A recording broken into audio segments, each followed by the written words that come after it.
Joyeuse Pâques à vous tous. Bon dimanche, le dimanche plus important de l'année, le dimanche de Pâques. Le Christ est vraiment ressuscité et nous sommes dans l'évangile du dimanche. Les liturgies nombreuses de ce dimanche de Pâques nous donnent beaucoup de péricopes, beaucoup de passages de l'évangile. Je vais choisir Luc 24, 1 à 12. C'est l'évangile qu'on a reçu à la veillée pascale. Et avec cette péricope, on va annoncer le mystère de cette résurrection du Christ. Or, nous sommes dans l'évangile de Luc, au chapitre 24, qui est le chapitre par excellence qui nous annonce la résurrection de Jésus et son impact dans la foi des disciples, tellement qu'il va transformer leur expérience des difficultés, de la tristesse, jusqu'à devenir des apôtres, à devenir plutôt des missionnaires qui vont annoncer aux autres leur expérience et surtout la parole que Jésus avait annoncée dans les 3 ans de préparation à cet événement pascal. Déjà, contextualisons un peu notre péricope, Luc 24, 1 à 12. Le chapitre 23 de Luc terminait avec une note très importante, c'est-à-dire le jour du Shabbat. Alors là, j'utilise ce mot, je ne voudrais pas scandaliser quelqu'un, mais je suis scandalisé que parfois certaines versions françaises mettent le mot sabbat en éliminant un peu le shin. Parce que en effet, il répute qu'en français il n'y a pas ce son, et comme vous voyez, il existe en français. Parce que quelqu'un me dit « Oui, mais c'est pour traduire en français. » Mais alors, appelons-le samedi. Pourquoi je n'accepte pas sabbat? Parce qu'en français, sabbat, c'est le nom des sorcières du Moyen-Âge qui fêtaient le sabbat pour s'opposer aux dieux chrétiens. Donc, c'est une fête satanique, comme on peut dire. Et donc, le sabbat, c'est quelque chose qui, en effet, c'est un rituel magique de femmes qui s'opposent à Dieu. C'est vraiment une espèce de théâtre morbide de ce qui se passe à la résurrection. C'est pour cela que je n'aime pas du tout ce mot sabbat, parce que ça veut dire que nous ne connaissons pas l'histoire un peu de notre tradition, et surtout nous ne connaissons pas les Écritures. Jamais Jésus pourrait jamais appeler Shabbat comme ça. Mais bon, ça c'est mon opinion, je ne veux pas engager personne.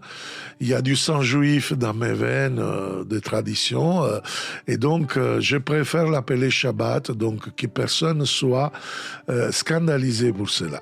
Le jour du Shabbat, ils observèrent le repos selon le commandement de Dieu. Donc, sont les femmes.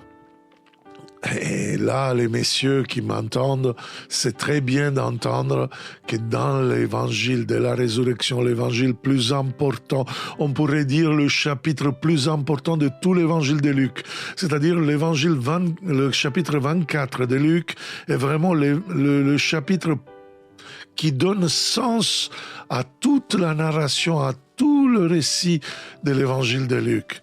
C'est vraiment l'évangile qui finalement dévoile tout le parcours de formation des disciples jusqu'à là. Et ces femmes ne peuvent pas, le jour du Shabbat, faire l'inhumation avec l'onction, parce que à Shabbat n'est pas possible faire ce travail-là. Il y avait des verbes interdits, comme je vous ai dit, parmi lesquels il y a aussi les verbes qui participent à l'inhumation d'un défunt. Donc l'évangéliste dénonce comme la communauté a difficulté à abandonner l'ancienne manière de faire, d'observer, pour rentrer justement dans la nouveauté portée par Jésus. C'est ça Cette contextualisation nous permet de voir vraiment cette difficulté qui est encore actuelle, même après 2000 ans. On a du mal à s'ouvrir à la puissance, à la nouveauté de ce message de l'Évangile qui parfois nous dérange. Regardez combien a dérangé la beauté de voir deux femmes, une Ukraine et une Russe, à tenir la croix du Christ dans le chemin des croix au Colosseo, justement pour le chemin des croix du pape à Rome. Il y a beaucoup qui n'ont pas accepté, même les évêques catholiques de l'Ukraine qui ont dit que c'était pas du tout souhaitable parce que ce qui vit c'est très compliqué. Je respecte beaucoup l'opinion de ces gens-là, mais si on commence à suivre simplement les émotions, et peut-être qu'ils ont raison de suivre les émotions, parce qu'ils ont vu de meurtres terribles, ils ont vu vraiment des choses épouvantables. Mais nous avons reçu justement la bonne nouvelle du Christ. Et cette bonne nouvelle, c'est une nouveauté pour convertir nos émotions, pour convertir nos façons et porter la croix, peut-être en silence, comme ils ont fait ces deux femmes, qui avaient bien sûr du mal, mais on ne peut pas choisir, comme dit le pape, la voie de Caïn qui tue son frère. Les nations différentes, c'est pas des nations qui peuvent justement justifier la guerre, justifier la haine, justement l'amour. C'est la chose qui justement nous donne la sécurité, la protection. C'est pour ça que l'Ukraine demande de l'aide à l'Europe, parce qu'il reconnaît l'Europe comme des frères et sœurs qui demandent à l'OTAN la protection. Mais alors, pourquoi ne pas trouver la solution avec des Russes? C'est ça le message de l'Évangile, à travers ce geste prophétique de Rome, du diocèse de Rome, que présidé par un Pierre. Et on va voir le rôle de Pierre, même dans l'expérience de la résurrection dans notre péricope d'aujourd'hui. Donc, l'évangéliste dénonce comme déjà la communauté primitive, comme encore aujourd'hui malheureusement, a difficulté à abandonner ces idées nationalistes, ces idées complètement centrées sur la politique. Parce qu'en effet, si nous sommes divisés du Christ aujourd'hui, si nous sommes divisés entre nous, frères et sœurs, c'est pour la politique, ce n'est pas pour la théologie. La foi dans le Christ uni, la puissance de l'esprit du ressuscité, il va nous donner la paix. Il ne nous divise pas, il ne sépare pas. Alors l'observance d'une loi qui justement conserve l'unité comme uniformité, justement empêche de faire l'expérience surnaturelle de l'expérience de la résurrection, du Christ ressuscité.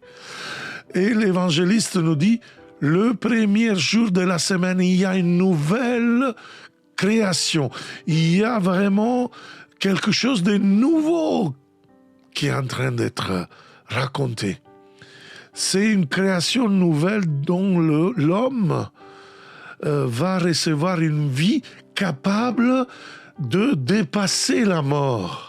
Et frères et sœurs, nous, après toutes ces années ces mois de pandémie, nous sommes vraiment mesurés à l'esprit de la mort qui se présente à la vie, qui se présente dans toute maison, à travers les télés, à travers Internet, à travers justement tous ces ravages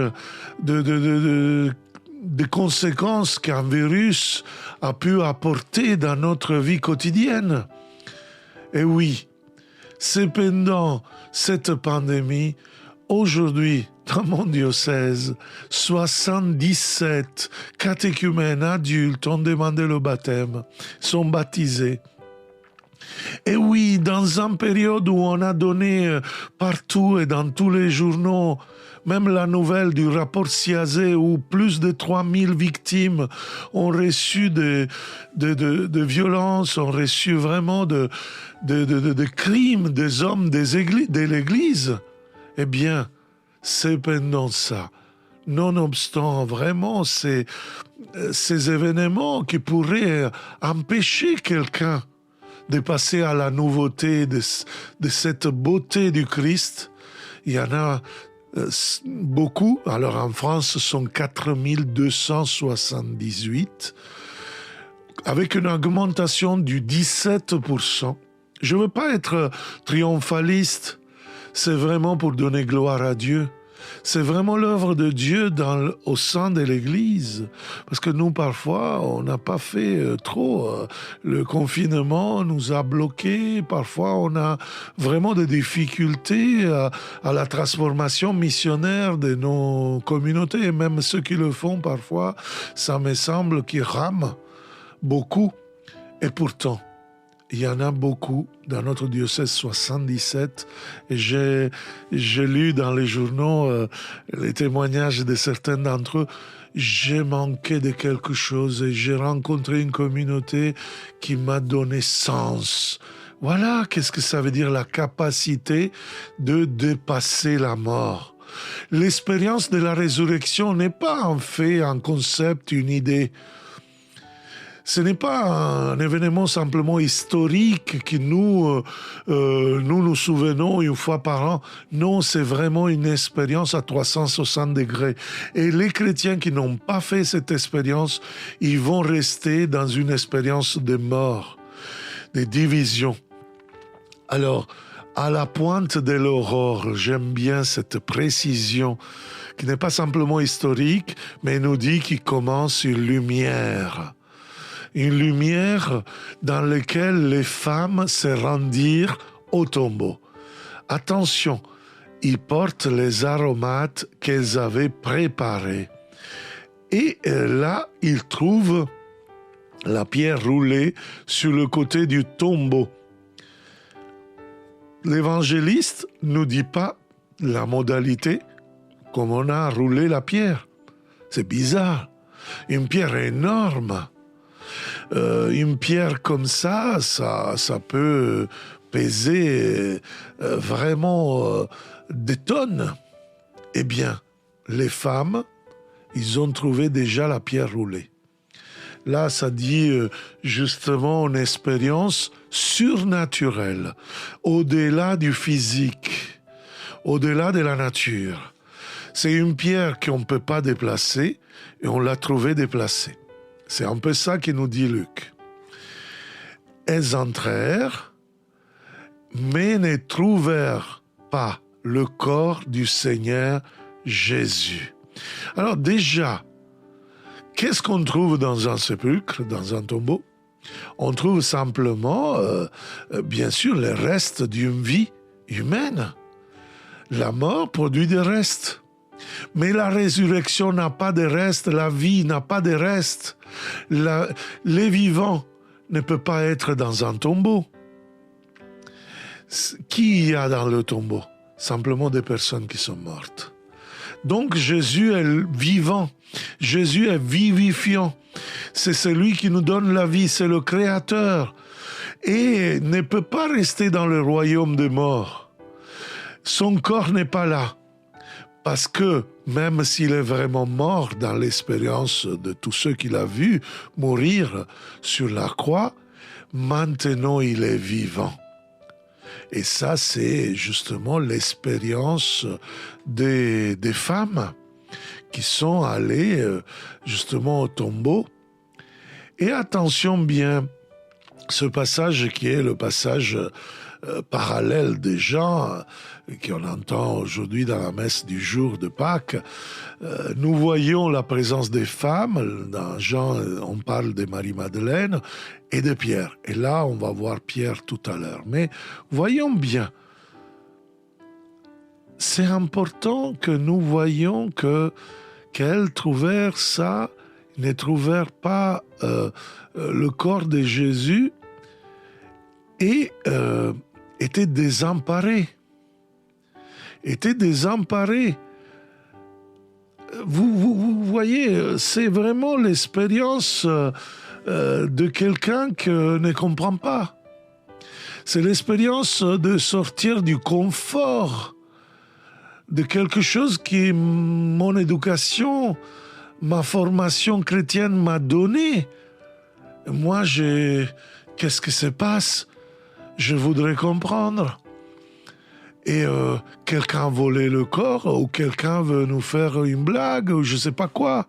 Non, le Seigneur n'est pas mort par blague, disait Saint Angèle de Folignes, et aussi il est ressuscité par amour pour nous donner la vie, pour nous donner une expérience qui nous donne la capacité de dépasser toute forme de mort.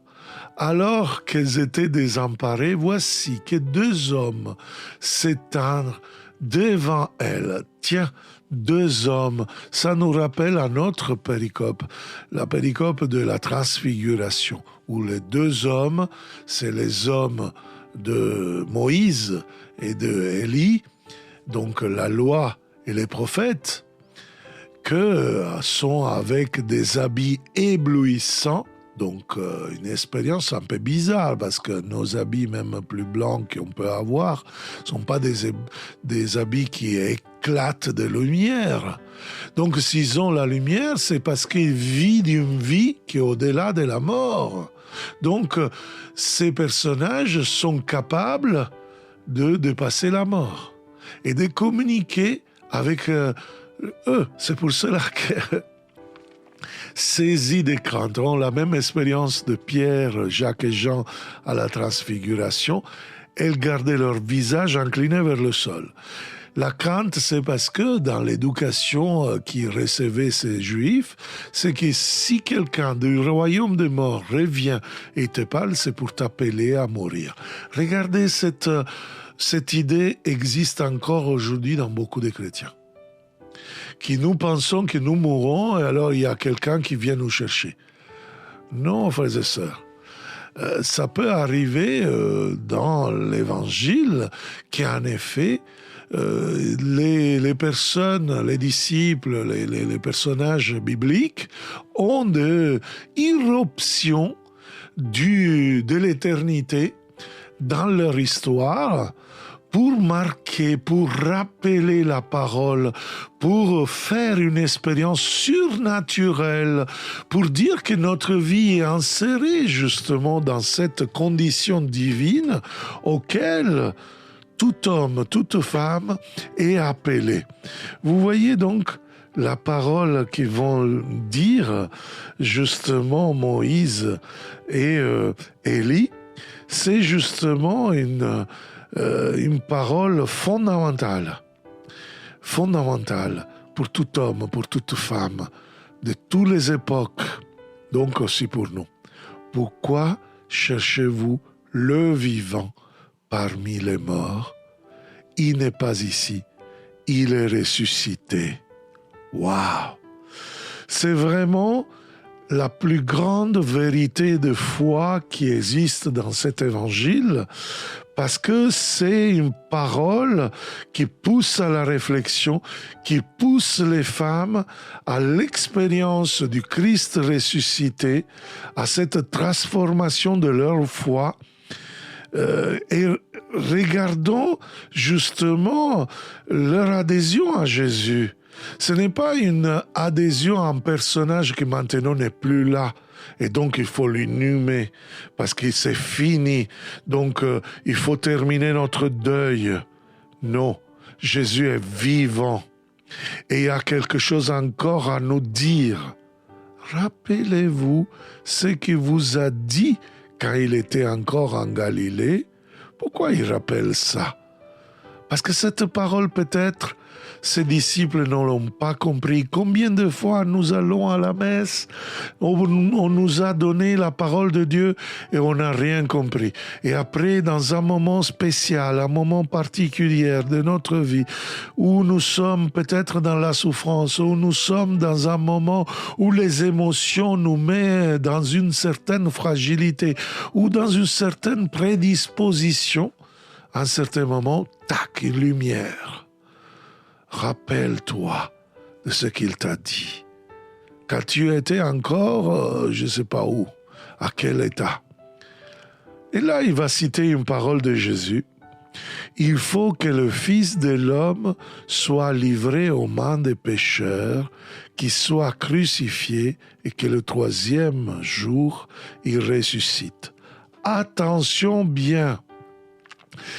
Ça, ce n'est pas une citation. Précédemment, en Galilée, Jésus avait dit une phrase légèrement différente. En effet, il nous dit déjà, il faut, oui, Jésus a dit toute la nécessité de la volonté de Dieu, du dessein de Dieu, que le Fils de l'homme, oui, il avait dit cela, le Fils de l'homme, c'est un titre christologique, oui, il regarde Jésus, mais pas exclusivement. C'est le Fils de l'homme qui est arrivé à la condition divine. Donc, ce n'est pas simplement Jésus qui est vraiment homme, vraiment Dieu, mais c'est aussi tous ceux qui suivent Jésus.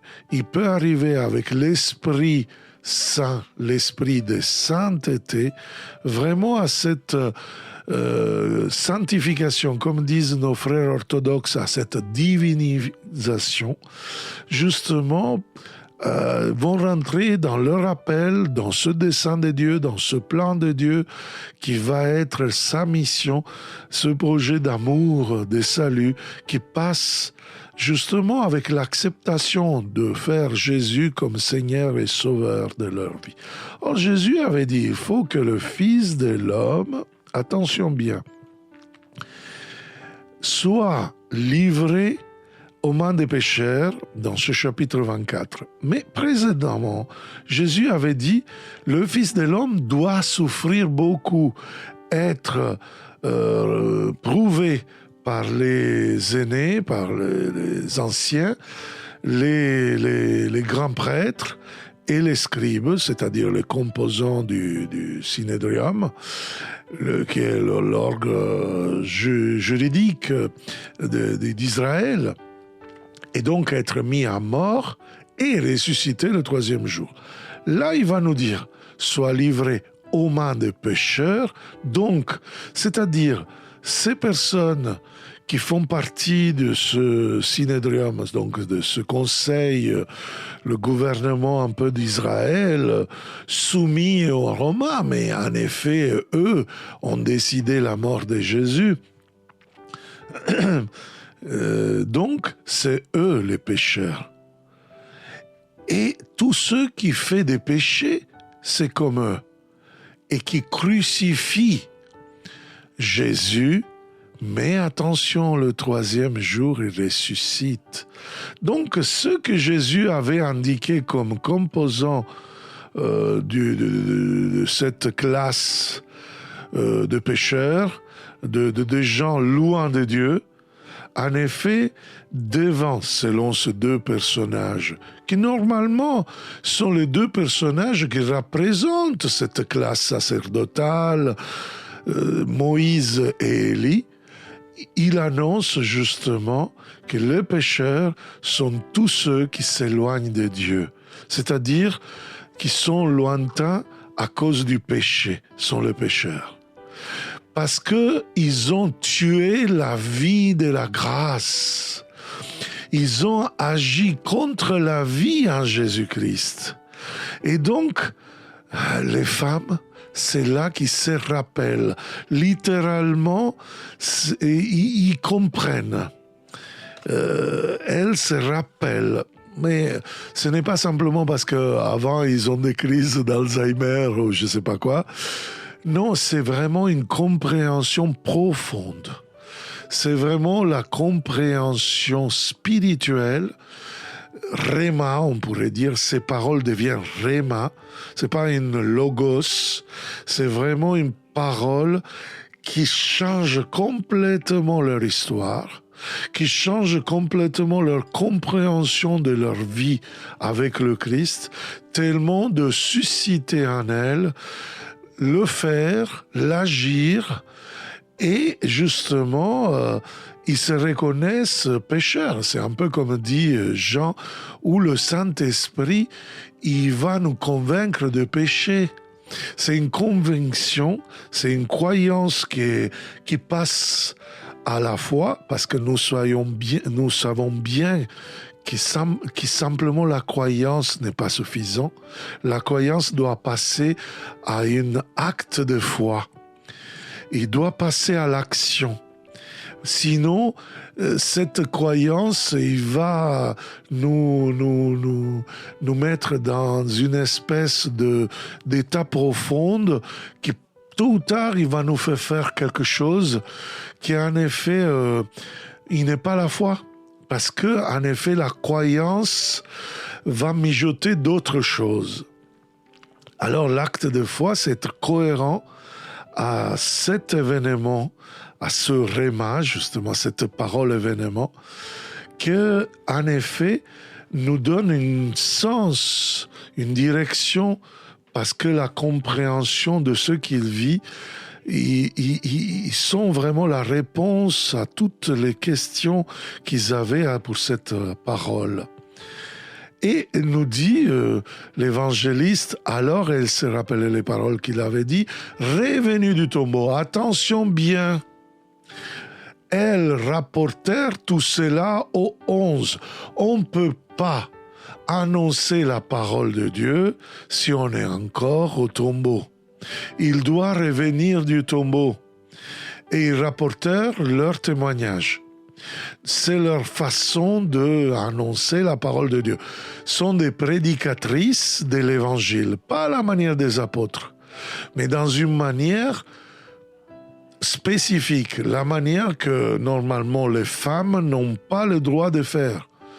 C'est-à-dire les femmes ne peuvent pas témoigner dans le procès, donc ne sont pas crues dans le procès, parce que pour ces Hébreux-là, ces pans-là, ils sont un peu des êtres inférieurs. Et malheureusement, frères et sœurs, il faut se convertir aujourd'hui.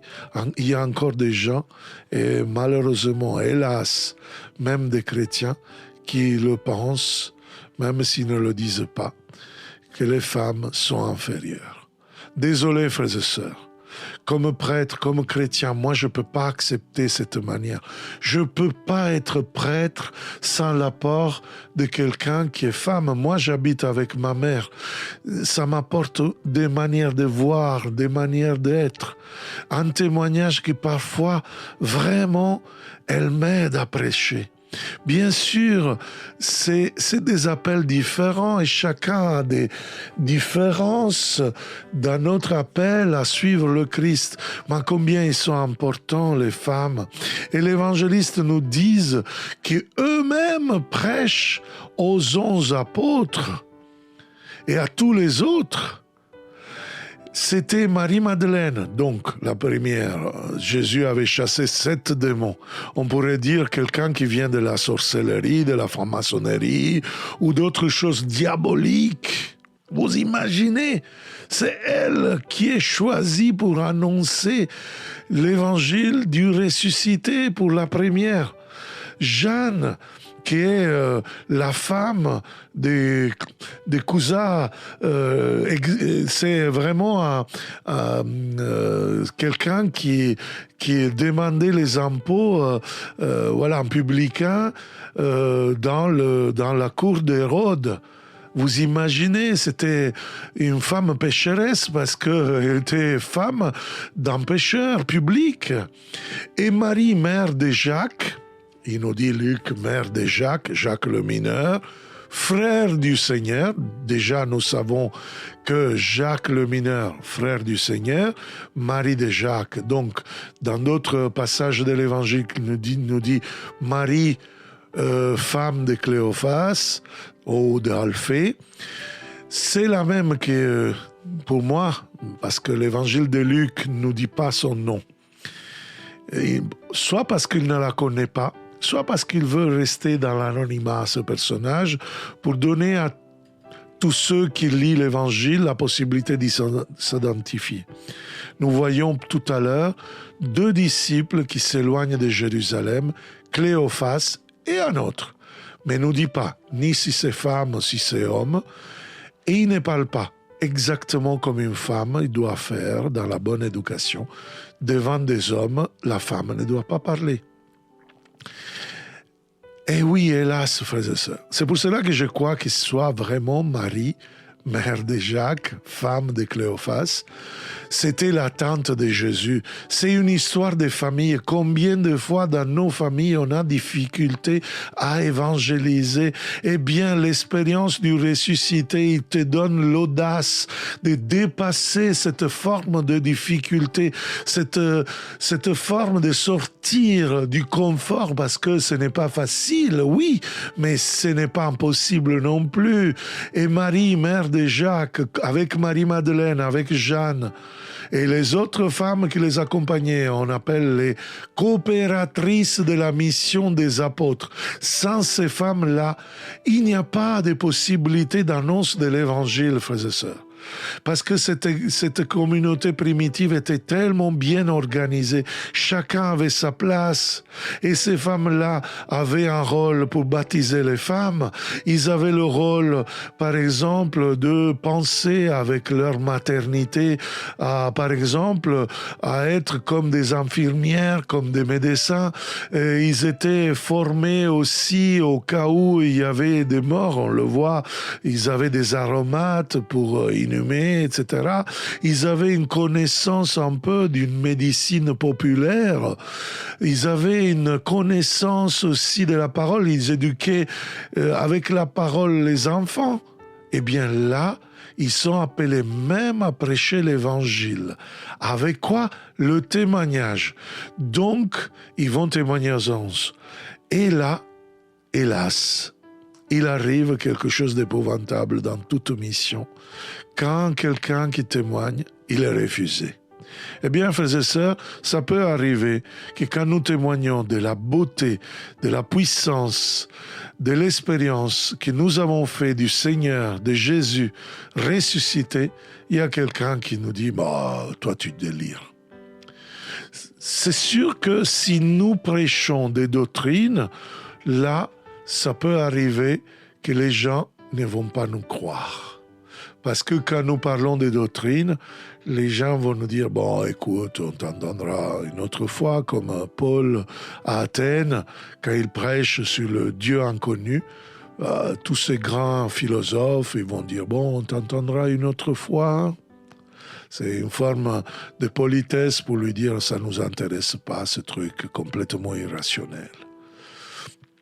Mais si nous témoignons avec tout notre cœur, avec l'emportement des émotions, avec justement une parole crédible, parce que fait partie de notre vie, parce que quelque chose est changé, parce que nous sommes guéris, parce que nous sommes libérés, parce qu'on a vu de nos yeux, parce qu'on a entendu que la parole est arrivée, que vraiment le Christ est rentré dans la vie des gens. On a vraiment fait l'expérience de nos sens, de l'intervention de Dieu. Eh bien, c'est plus compliqué de dire qu'on est des délirants.